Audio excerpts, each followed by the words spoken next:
they say that they struggle with substance use, they're pregnant, we get that referral. And we meet them with, congratulations. We are so excited for you. Our moms don't get told congratulations. They just get told, why did you do that? They're already down as low as they can be. Welcome to This Way Up, the podcast dedicated to supporting parents and caregivers navigating the complex world of mental health. I'm Andrea, and each episode we dive deep into the conversations that matter, exploring the challenges, triumphs, and transformative journeys of those facing mental health struggles within their families. Whether you're here for expert advice, inspiring stories, or just a little boost to get you through the day, we've got you covered. So grab a cup of coffee, kick back, and join us as we find the bright spots in the mental health journey, because we're all climbing our way up together.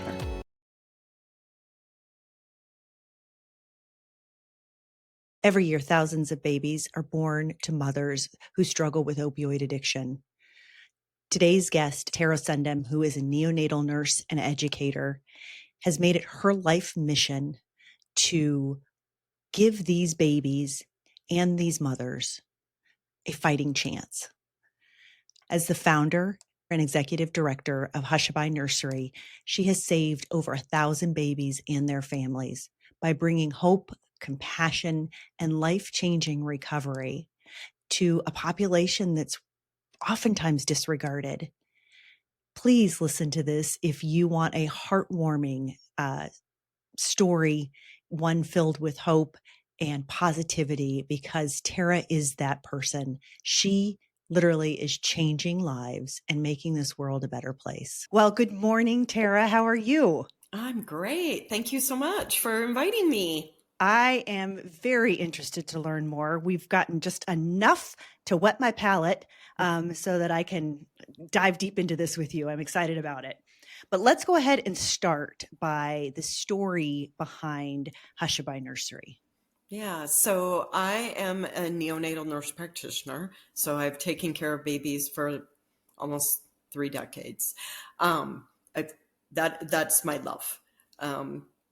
In 2015, in our neonatal intensive care units, we started to see more and more babies coming into our hospitals withdrawing from heroin at the time. Oof. Now it's fentanyl. But that opiate crisis that hit like 2010 didn't open our eyes until 2015. And when you had babies with us for 4 months, going through withdrawal was just hard. I'm not proud of it, but when I was a bedside nurse and taking care of a baby that was withdrawing, I would get there the next day after working with them for 12 days. I would get there the next day early in the morning and be like, I already took that baby. I've done my time. I'm not doing it again. Because you have to hold them and you have 2 other babies in your assignment. And when you leave, you feel like you didn't do a good job. Oh. You also have to deal with people, with parents that are struggling with substance use. And at the time, I really looked at those parents like, if you loved your baby, you would have stopped. I didn't understand it. When Hushabye was started, it was to help babies go through the withdrawal process easier. For us to have a place that had quiet, dark environment, with one-to-one caregivers, if that's mom and dad, but we have nurses and volunteers to hold the babies 24/7 if they need it. One mom explained to me withdrawal, worse flu and migraine times 100. And that was my aha moment. I'm like, okay, so we have a baby that has vomiting, diarrhea, fever, chills, the shakes, high-pitched cry, not able to sleep. And we put them in the neonatal intensive care unit. Bright lights, beeping monitors, not where you and I would go if we had the flu. I mean, if I have the flu, I don't go to work. Right. We go in our bedrooms, we turn down the lights, we get rid of all stimuli. These babies needed that quiet, dark environment. And so out of frustration of just not having the staff, also having staff that's trauma informed, but having staff that really wanted to care for this population, was was the trigger or the firecracker of going, we need to do something different. Did I realize that it was going to take 5 years to get going? And now we've been going for almost 5 years. And we're still, working on sustainability. If I would have known it was going to take all of that, I probably would have went, oh my goodness. But we're doing really good work. We've served over 1,000 babies. Wow. We're working with 136 pregnant moms right now that are either struggling with substance use or are being treated for opiate use disorder. They're probably stable, but their baby's still going to be substance exposed. And so we have 25 babies that are going to be born in the next month. The pandemic is not going anywhere. It is just strong. So do you meet with the parents before they're... We try to. Our care model, or we call it the Hushabye formula, is meet families prenatally. So hopefully they have a touch point with one of our community partners. They say that they struggle with substance use, they're pregnant. We get that referral and we meet them with congratulations. We are so excited for you. Our moms don't get told congratulations. They just get told, why did you do that? They're already down as low as they can be. There is no reason for us to not be kind and loving and treat them like they are family. And I would hope that if my kiddos were ever in that situation, if I couldn't do it, that I would hope that someone like Hushabye would be able to do that. So first thing we do is meet them. Congratulations. Then we start working with them. Do you have a phone? Do you have housing? Do you have food? Do you have transportation? As we start getting little bits and pieces of that together, then it's like help them understand what their baby's going to go through. They want to know, are they going to get to keep their baby? So we talk to them about Department of Child Safety, all those expectations. And then we introduce recovery. Are you interested? They're so hopeless that when we bring up, are you ready for recovery? They've already tried recovery. They have been in recovery. They have tried and tried and tried, and they just want to know what to do, what's right for baby. Like, what can I do for baby? Because I know I can't do it for me. And so as they do little bits and pieces of our program, if that's jumping on a group to talk about anger management or smart recovery or triple P parenting, they jump on that group and they meet 12 other moms and dads that are in the same situation. And they start building healthy community and understanding how they got to where they're at and given hope of there's a way out. Wow. Okay, so you started with baby. Did you foresee that you would be moving into parents? No. I started with baby, and I said 2015 big idea. We opened November 2020. So it took that long to get up and going, but we needed money and all of the things. But in that time, I really think that God had a plan, that it needed to take that long because I needed to learn a lot of stuff. I was asked to be a subject matter expert at a conference and talk about how to care for a baby that withdraws. I'm like, I can do that. I wouldn't call myself an expert, but sure, I'll do that. In the conference, there was a psychiatrist and a psychologist in the audience, and they said, both of them asked, how does this impact adverse childhood experiences, and what do you think the implications are to that? And I'm like, I have no idea what you're even talking about. And why the nursing field, why the medical field are not educated on how trauma impacts the brain and sets us up for bad outcomes later on in life. Why we're not taught that, I don't know. But as soon as they told me that, I went home, watched the 15-minute YouTube video by Dr. Nadine Burke-Harris that talked about if you remove a baby from their mom, we actually are changing the brain of the baby. And if they have 4 or more bad things, which our babies are born with someone in the household that has substance use, there's number 1. usually poverty, number 2. Now we're going to put them in foster care, number 3, and say they don't have food, number 4. I went, oh my gosh, now we have to save the family, because we need to save the parents to be able to save the baby, really. And so then I learned everything I could about substance use. And so within their first week of life, they can be set up for failure for life. Absolutely. If not treated. Set up for, potential. I should say potential. Yeah. But I think you see that in those families. Like, I know growing up, my dad was like, you can't date Chad because of his family. Grandpa, great grandpa, everybody was not good.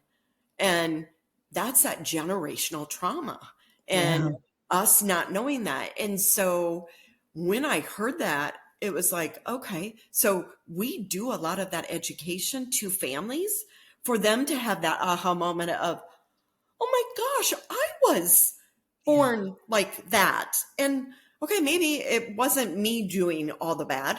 It was the fact that I had this trauma that set me up for not good things. Now, can we overcome those outcomes? We can, but we need to have stability. We need to have someone that's going to be there.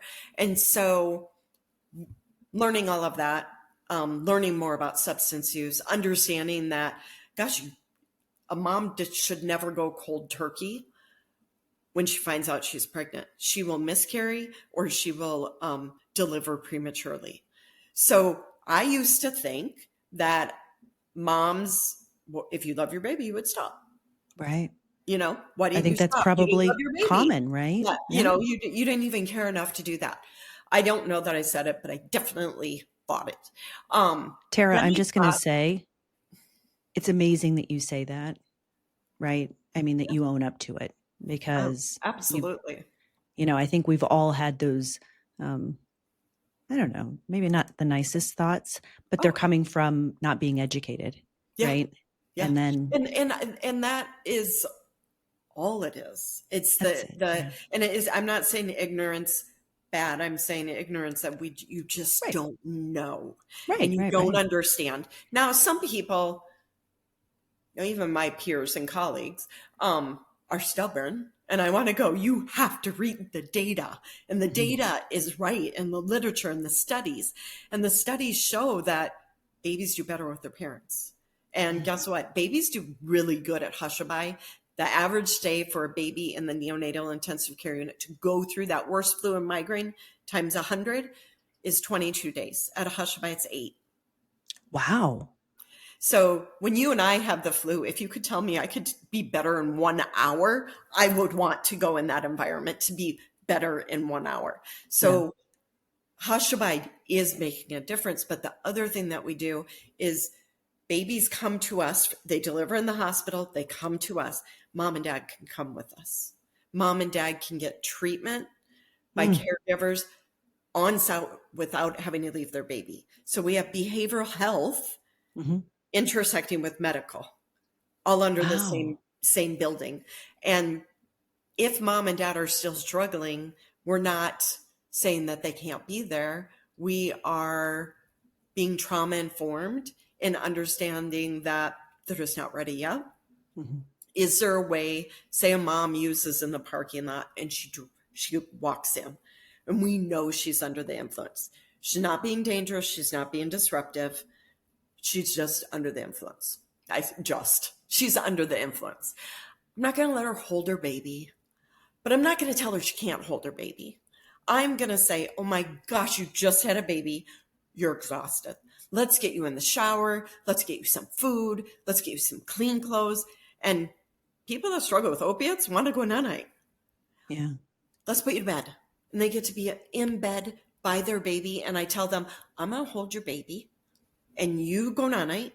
When you wake up, you can take over. But right now, we need to take care of you. Totally different narrative than someone comes into the hospital under the influence and we make them leave. So you make them leave and possibly overdose and die, where I bring them in and I have Narcan Everybody knows how to give Narcan. I have Narcan, the reversal drug for an overdose, everywhere at Hushabye. I bring them in, and when they wake up, I grab my peer supports. I have 4 peer supports, 4 individuals that now work for us that I met unwell, that we got well. And they're raising their kids and just rocking it. Oh. So when we grab them, I don't know why I'm getting emotional with this, but when we grab them, I'm like, go in and show them your baby. And they show, you know, we have ones that went to kindergarten this year. Oh my gosh. And they're explaining, you know, I met Tara. I didn't want to go into that meeting. They told me I should go in. And they explain like where they were. And they're like, but look at me. And now I'm helping you. And that is not a care model that we've ever done. And those 4 peer supports that work for me right now, you would want them. They are like the best employees. They do all want to, they want to get feedback, positive feedback. They want to make me proud. And oh my gosh, they're so, so good. So our care model works. When they wake up and they hear that, they get that one little glimpse that maybe I can do it. Yeah. And when they say they're ready, then we're going, okay, here's your options. This. If you go to this place, you might not get a phone. If you go to this place, boyfriend can't come. If you know, and we know all of those different places so that we're not giving them a piece of paper with 10, you know, treatment centers. We're calling with them. So we're doing a 3-way. We're filling out the paperwork with them because they just used. They can't like fill out a 13-page form. We're filling out with them. We're setting up transportation, getting them in an Uber, maybe sending a peer support with them to treatment, sitting there with them, encouraging them to go in and get well. And when you do that, they get well.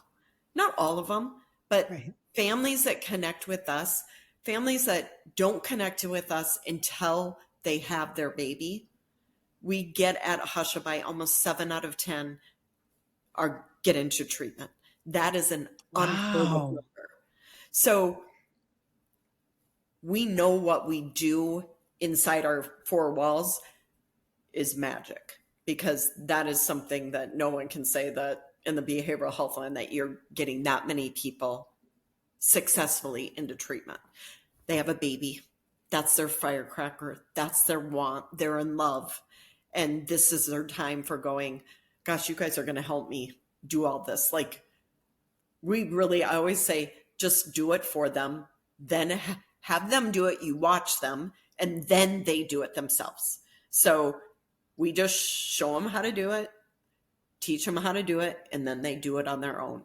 And it's such an easy thing to do, but it takes time. And Hushabye is time. But it takes time, and it also takes a group of people that are empathetic, that don't believe in shame, that believe that people will. Is that a Diet Coke? Oh no, it's not. I was like, but I was going to say, I do like Diet Coke. Sorry. We are in the same line, but no. And like, McDonald's Diet Coke, I'd even be happier. Oh, Tara, I could make a whole podcast episode on that. Me too. Sidebar. Sorry. No, I was the one that was like, oh, wait a second, I think that's a Diet Coke. Okay, that's ridiculous. Maybe not to make light of this, but maybe I should get some addiction recovery for my Diet Coke because it's so bad. Yeah, I could do the same. And if any of my peers are hearing this, they're going, yeah, Tara, you do need that. Yeah. Oh yeah, mine too. I get these TikToks and reels all the time. I got a article from Forbes from one of my girlfriends. She's like, it's legit. There really is a reason why McDonald's Diet Cokes taste better. I'm like, I've told you that. Exactly. So funny. Anyway, sorry. Yes. Side note, but the community that you are have built and are surrounding these parents with, and I heard you say mothers and fathers, so it's Yeah. not just Mm-hmm. the mother, Mm-hmm. is giving them life, a It life is. they never It, thought, it, and not it just really one is. person's, you're giving that to two people and Yeah. probably more. Yeah. It's something that, initially I just wanted to save the babies. And Yeah. now it's save the families. And we see families succeed all the time.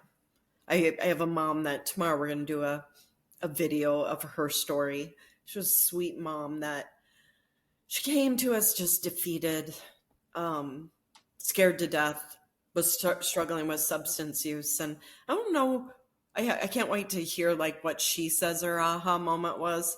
But I met her like 4 days of not using illegal substances. I think she came to us like on day 2 of that journey. She had her baby, and my team had said that she's doing amazing. She wants to breastfeed, and I was like, well, we have to get a normal drug screening if we can breastfeed. I go, she really wants to breastfeed, and my team introduced that to her in saying, if you can be well, if you Mm. cannot use, you can breastfeed. And she was like, I can? She did it. And she hasn't used since. She was reunified with her baby. She's raising her baby. She's working. She's doing everything. And you go, okay, my team actually introduced breastfeeding as a enticement Yeah. of, if you're well, you can breastfeed. And for nurses to have that compassion, but also the smarts Yeah. and going, this does work.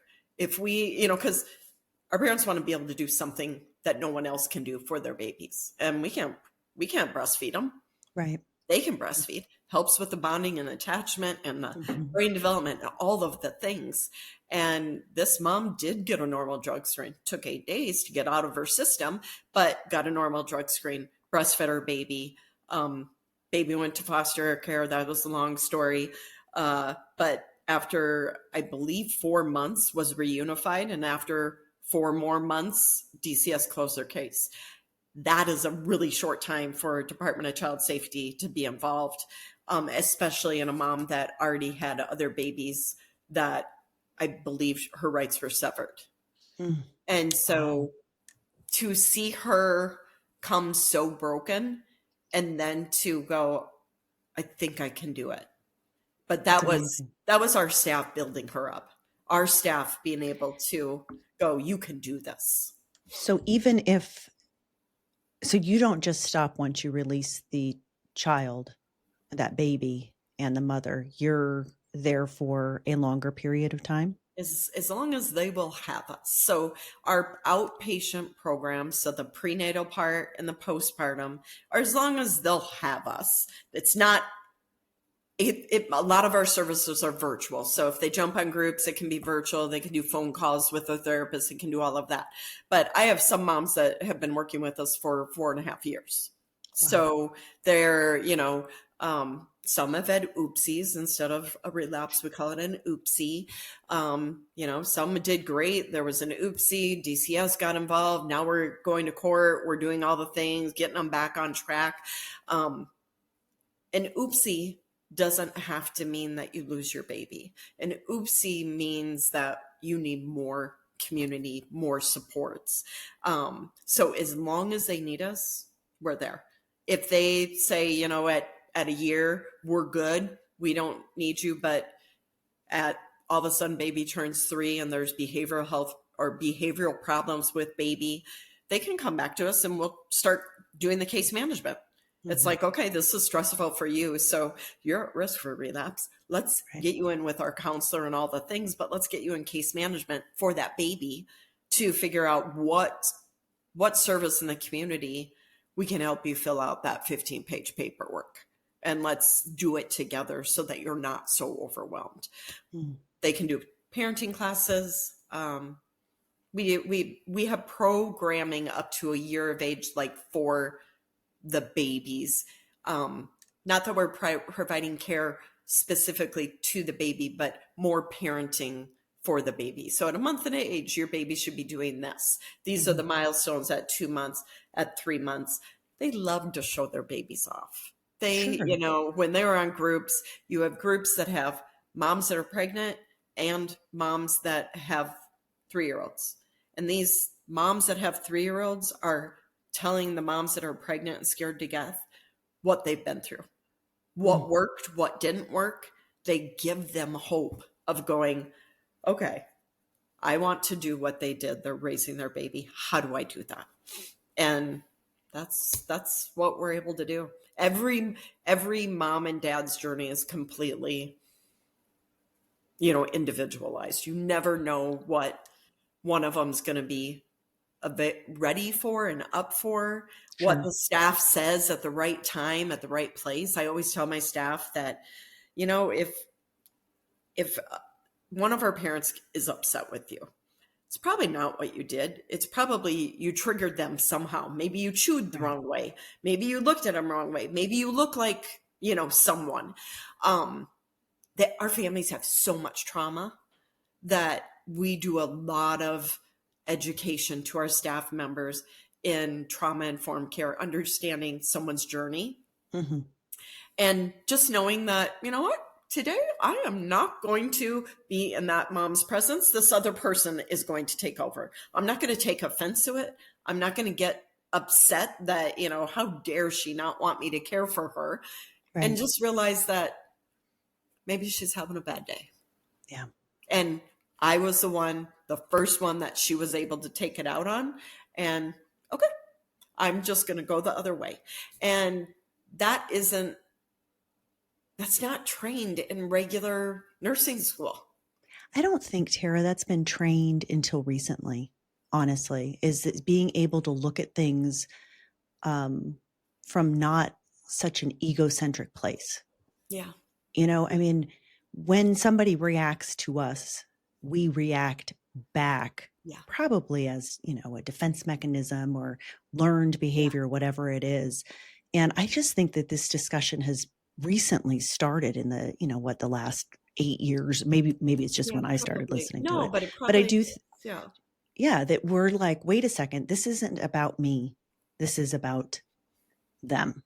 Mm-hmm. And, I remember when my son, my oldest, was, I don't know, he was probably like 2 months old, and he was just really cranky, and he was just screaming and, all of this stuff.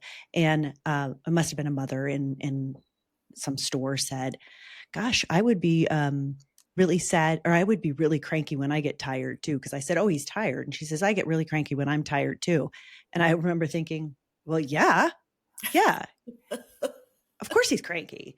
And I've always tried to remember that, like when I'm with somebody and they're cranky or whatever, it's like, okay, what is going on? Even if it's hard, especially when it's hard, Yeah. It's giving grace. Yeah. And even when it's taking a breath and going, it's not you. They're having a hard day. And we have hard days. Yeah. I had a guest on a couple of weeks ago, and he was, he focuses on mental health and communication. And his whole thing was trying to communicate and putting yourself in that other person's shoes, and how difficult that really is. Right. That's why I think at the very beginning, when you had said, I used to think this way, like, how could you do this to your baby? Why didn't you just stop? Mm-hmm. Is that you were able then to turn it and say, eventually, gosh, what? I've done that so many times. Like I had been asked to talk about unconscious bias, and me like learning about, like bias. I'm like, I am not judgy. I'm absolutely not. And as I'm doing the presentation, I'm like, oh my God, I am awful. It was like holiday season, and I'm getting holiday cards, and every family is white. Every family is, and I'm like, yeah, that is unconscious bias. Yeah. It was, and so like being able to, I think, just reflect and go, yeah, I did that is, I guess it would open my eyes. And now I share it a lot because I know my peers that don't understand yet really do want to do what's right. I believe that.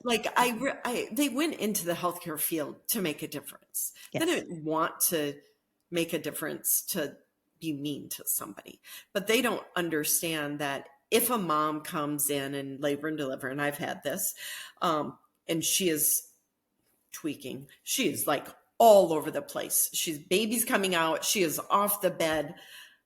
And I know I've been in those delivers and everybody's like rolling their eyes and if not appropriate words. But then if you talk to that mom later on, she remembers. She just she couldn't control herself because of the substance. And it's like, you actually were coherent to know that these words were said. And I guess I wouldn't want like my husband or my kids to see me in a moment like that. And I think someone recently told me that act like the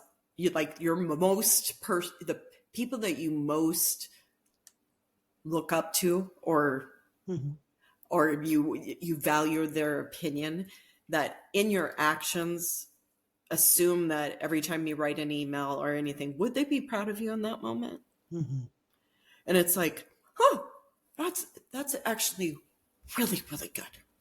You know, when you get upset on the road, would I want my kids to see me being, upset on the road? Yeah. And it's like, okay, that's not necessary. It hit. Well, and when you were just talking about like that mother that was tweaking and all of and she's remembering these things, that's just reinforcing that thought about herself is that I am worthless. No good. I'm worthless. Yeah. That we've just gotten rid of their worth. And we really push for everyone to understand that if a mom delivers in the hospital, she showed up. If a mom called, she called. Maybe she didn't show up, but she called. If she texted at least. She didn't show up, but she did text. Any little thing. She walked into the nursery. Yes, she was under the influence, but she walked in. I'm like, you have to look at the little wins. I always call them little W's, but to them, it's a huge win. And I always tell moms that I'm like, let's get you a few little wins. Let's get you an ID. Let's get you a phone. Let's get you, some transportation. Let's figure all of that out. And we're going to get you, if we get all of those things, that big win is going to be, we're going to get you well, and your baby's going to go home with you because we're going to have a home. We're going to have a plan. You're going to be well. Tara, that takes a big person though. It does, because,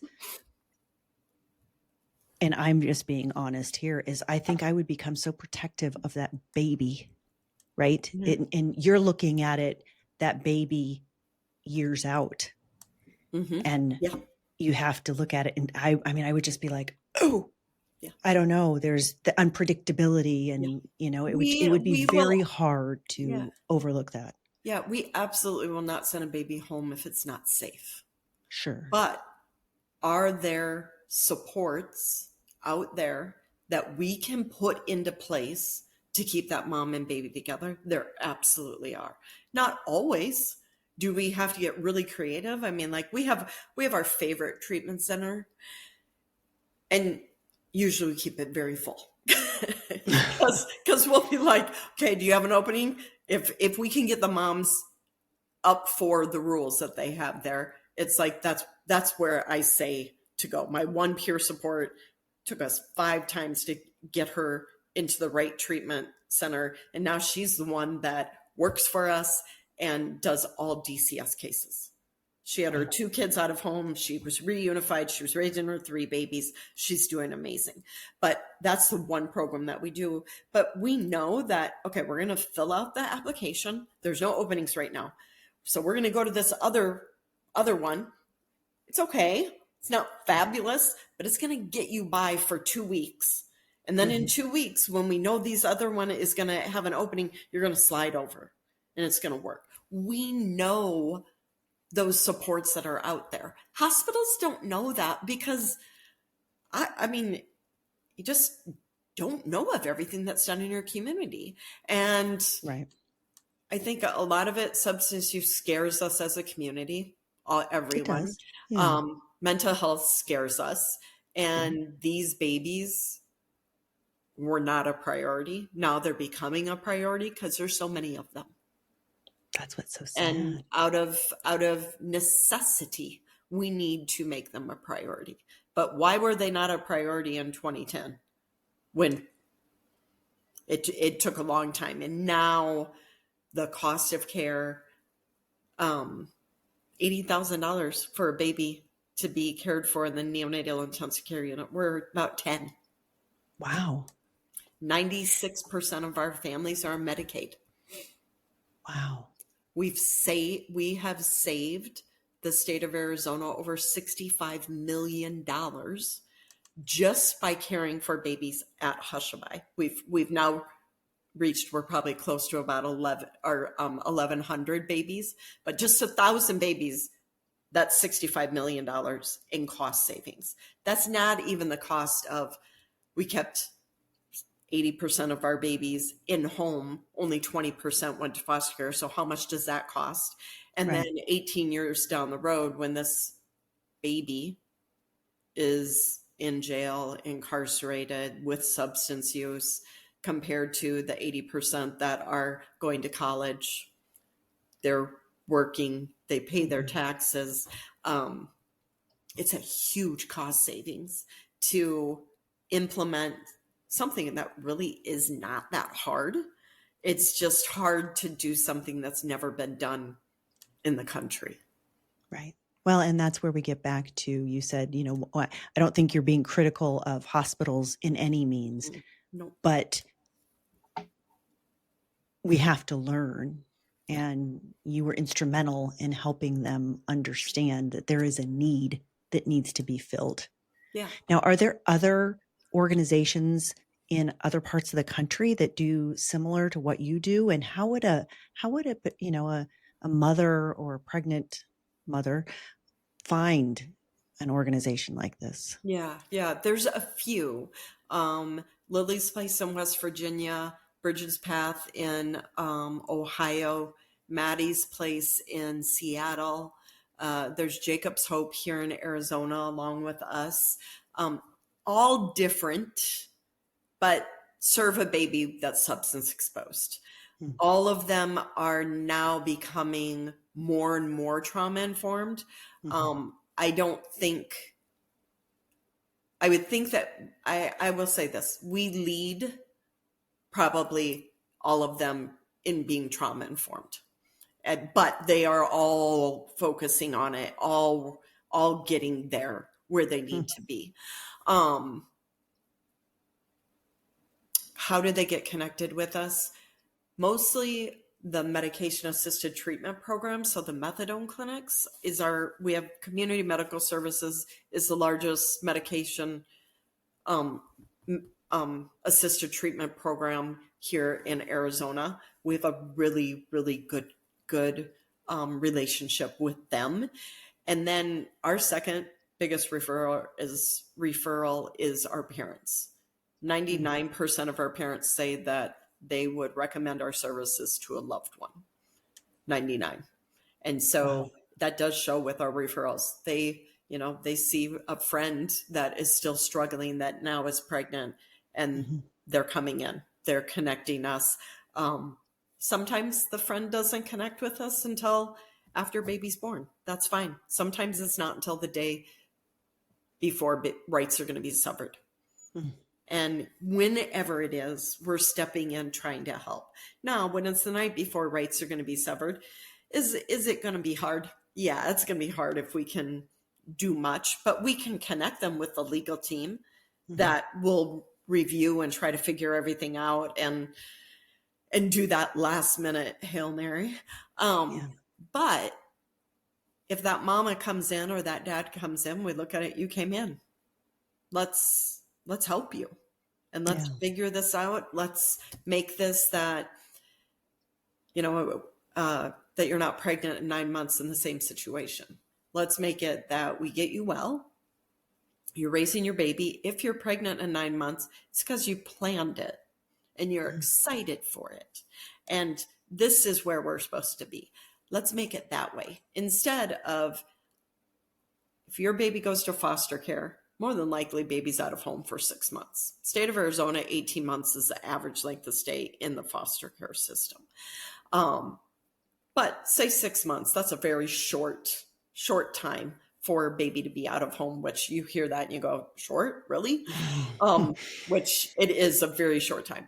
But say everything goes great, they get baby back into their care. We want to make it that they have the support and they feel confident enough and they trusted us enough to be able to come back and go, I do need help with this. I need help with, I need rental assistance. I just lost my job. Earlier, you said that a mother that struggled with substance abuse shouldn't go cold turkey because it could cause serious implications. What should they do? They need to get started on medication-assisted treatment. So they need to get started on methadone or Suboxone. Okay. The ideal would be mom struggling with fentanyl use or heroin, connect with us. We connect them with the hospital and they go in and they do a medical detox. A medical detox is transitioning them off fentanyl to a stable dose of Suboxone or methadone so that medication can make it that they can parent safely, they can work, they can drive, they can do all of the things. I think the way to explain it best is if you have diabetes, so say you go into a diabetic coma and you go into the emergency room and they're like, oh my gosh, her blood sugar is 1,000. So they start insulin, they do all of the things. Usually admit you and you meet with the dietitian, you have to get stabilized. Takes a while. For someone that comes into the emergency room with an overdose, we give them Narcan. We reverse the overdose. And if we're lucky, we give them, here's some resources, and they are discharged or they walk away. The medication that's like insulin is methadone or Suboxone. So someone that is a diabetic that is on insulin, some, if they lose weight, if they exercise and they change their diet, some don't need the insulin anymore. So when we sit there and go for a type 2 diabetic, usually you probably didn't eat great. A lot of times you're overweight. Someone with substance use made bad choices. But some were given a bottle of Percocet for a C-section, not told that she could be addicted. And within 30 days found out that, oh my gosh, I am so unwell. And you go back to the doctor, you tell them you're not well, and they think you're drug seeking. But you can't parent your child because you're withdrawing. Worst flu and migraine times 100. Where do you go? You start going because you're desperate to feel better. The shame, the guilt, that's where many of our families came from. I had a mom that had 2 babies, and I met her on her 3rd baby, and her second baby was a C-section. And I was like, so how did we get here? She's like, they gave me Percocet. She lost her other 2 kids, and the baby that she was pregnant with, we weren't in treatment yet. And so I had to explain to her, why methadone? Why Suboxone? What does it do? It truly is the gold standard of care. When people say, you're going to go to treatment, this is another analogy. Someone taught me that if you had cancer and there was a treatment that was 10% effective, treatment that was 30% effective, and treatment that was 75% effective, but sometimes 95% effective, you're going to pick door number 3. I mean, you're going to be like, I want that. For someone with substance use, door number 1, 24-hour detox. When they come out, 90% of them, 9 out of 10 are going to go use again. If you go to a 28-day program, you do all of the therapy, you go cold turkey, you get through it all, only 70% or only 30% are going to be successful. If you go on medication-assisted treatment alone, that is it. 65% it's going to take. If you add on therapy to that, up to 95% succeed. And so door number 3, for someone with substance use, with opiate use, that's what you want. It has so much stigma around it. And I was this person that thought that methadone clinics were the legal way to continue your drug habit. You know, like you go in and you're high and you get more. And I'm like, why would you do that? I didn't understand that when you get started on that medication, it takes sometimes 5 to 6 weeks to get to a stable dose that you don't need it anymore. So think of insulin.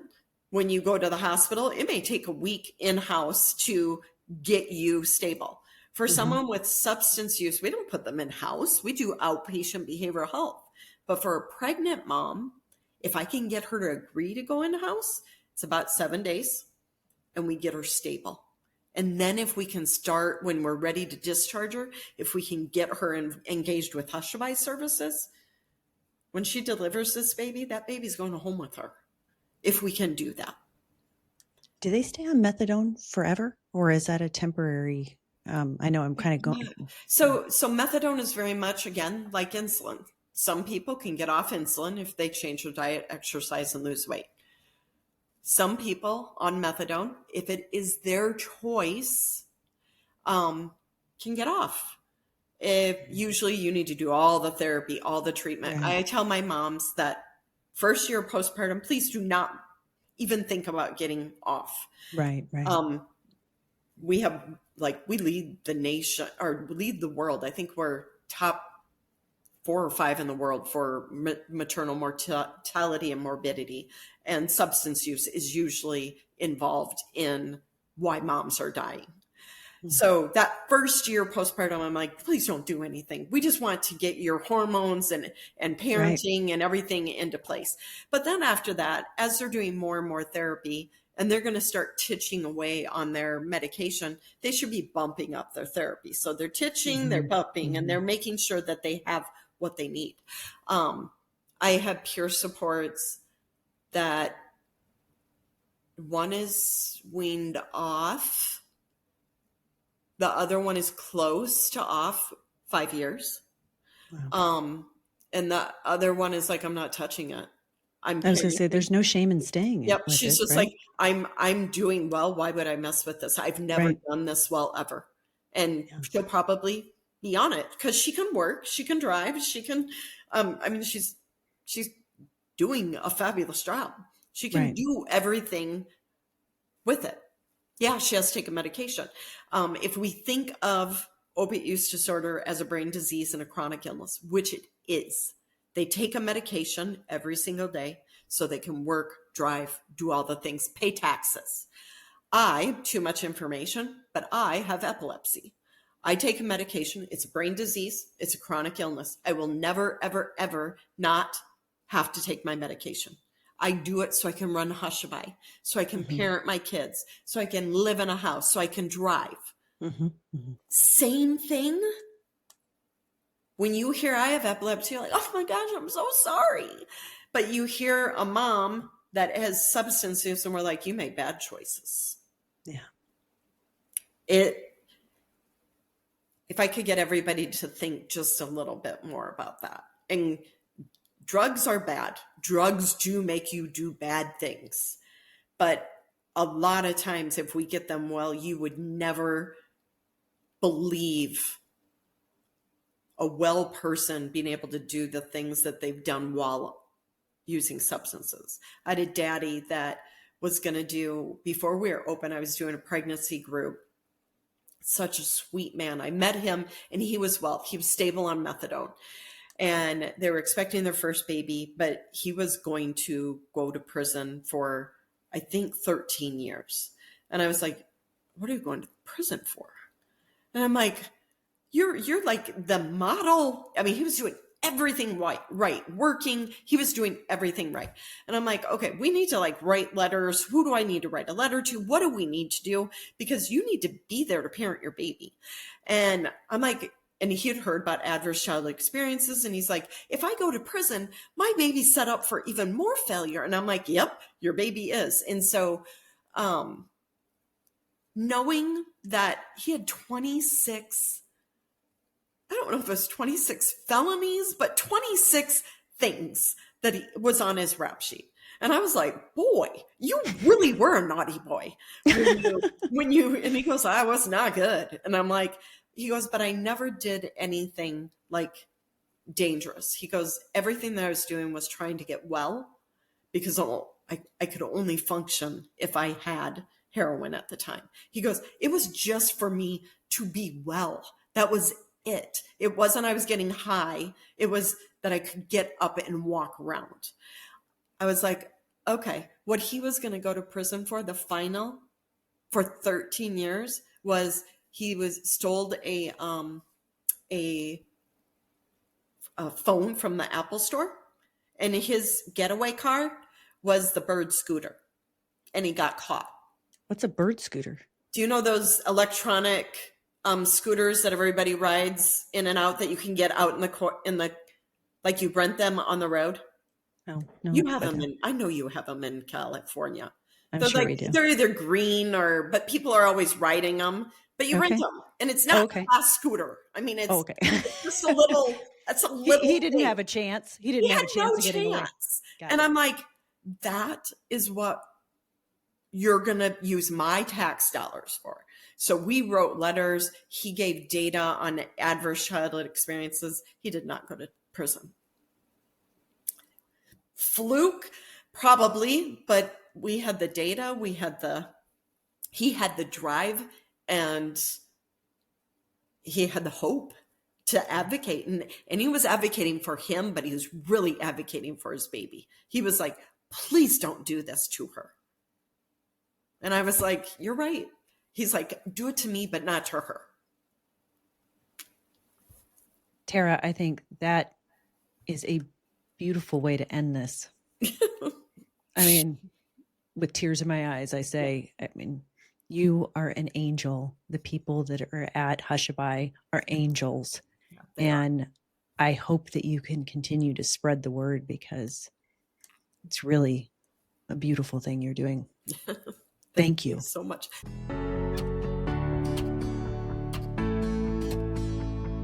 Thanks for tuning in to This Way Up.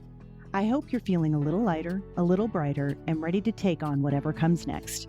Remember, the journey of mental health is all about progress, not perfection. So keep climbing. And don't forget to celebrate the small wins. If you enjoyed today's episode, be sure to subscribe, leave a review, and share it with someone who could use a little lift.